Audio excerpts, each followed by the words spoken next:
dad stood up on a date. Aww. Thank you. I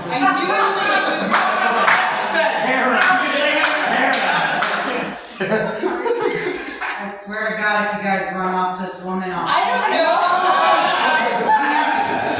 know if it was a real date. I mean, it was for a funeral. It was for a funeral. My friend Mark died. And this guy I know was supposed to drive me to the funeral, and he didn't. Oh no. So I never got to say goodbye to Mark. And I was going to wear this to the funeral, so I'm wearing it tonight in honor of Mark. And thank you. There's a giant stain on here, and I was like, wow, I don't even know where that's from, but I'm still going to wear it for Mark. And look, you're so cute. You're looking for the stain. I love you. Thank you. I brought this because this is what I would have said if I was at the funeral for Mark. Mark, I miss you. That's kind of all I wrote. I never know what to say in those situations.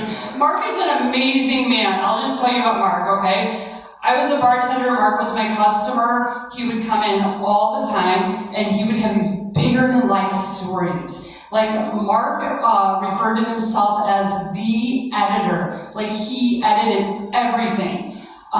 Edited. He was also a frontman for a band, and occasionally he modeled. And he loved that I was a comedian because he too was in entertainment. He had a commercial in the 80s for Johnson & Johnson baby oil.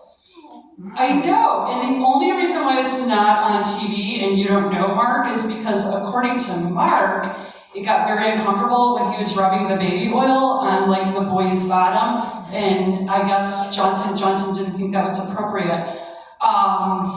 Mark also owns every single 7-Eleven in Arizona. He told me that when he dies, if he ever dies, he would leave me $500,000 and he would make sure that I was treated better than any man has ever treated me in my life. Give it up for Mark. Can you see why I'm upset that I didn't make it to the funeral? My fucking inheritance is on the line. And for all of Mark's big stories of working for 7-Eleven, being an editor, he lived in a tent in the backyard of my bar. He was homeless. He lived in a tent. He survived. Thank you. I know, right?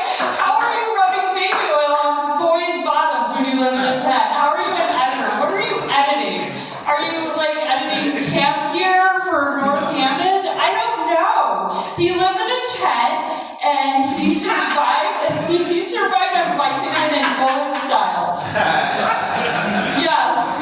And this man had such a lifetime. He was literally in his 70s, frail as can be. I was fatter than Mark. And, I live on more than Vicodin and old style. Wow, you're intense. I should have brought you into Mark's funeral. But I'll tell you what, Mark loves to dance, okay? Does anybody have a friend here that loves to dance?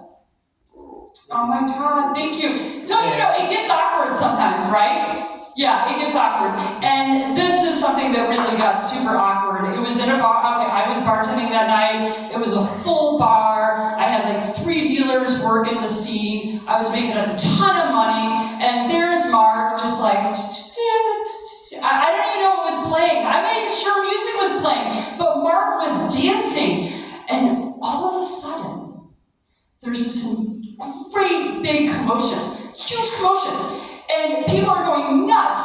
And it turns out Mark shit his pants. He shit his pants on the dance floor.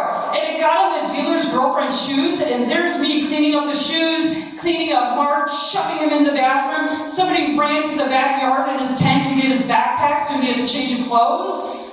And he comes to the bar. And he's like, I'm so sorry, Lucinda. I was like, it's not a big deal. Here's your to-go cup. I got your old salad draft in there. You have to leave right now. He's like, right now? Right now. But there's another song in the, no, right now. Meanwhile, the dealer's like ready to beat him up. And I was like, hey, he has cancer. I don't really know if that's true. I didn't make it to the funeral. But,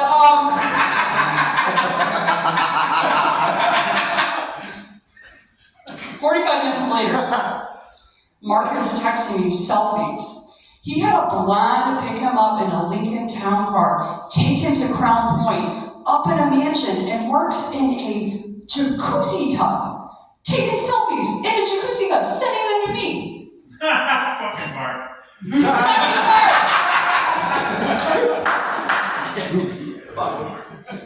What am I doing wrong? I don't have any. Am I not shitting my pants in a bar? Is that where it's going wrong? What am I doing wrong? I don't know. All I am here to say, my only takeaway is when you're having a shitty day, just keep shitting. Let it just shit right out of your pant leg on the dance floor. Just keep it going. Shit all the way down to your ankles. Let it smush it to your feet. And maybe, just maybe, you'll have a blonde pick you up and then you'll be in a hot tub in 45 minutes. I'm just saying, I love you. And Mark, I'm talking to my camera right now, oddly. Mark, you're in heaven. And I love you so goddamn much. I can't wait to shit my pants. I love you. Bye, Mark. I really love you, Mark. Bye. No, shit it for Mark.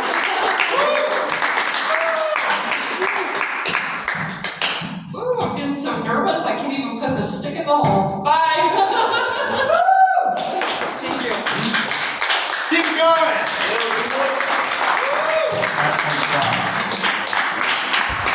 All right, we're down to our last two comics of the night. Coming to the stage next,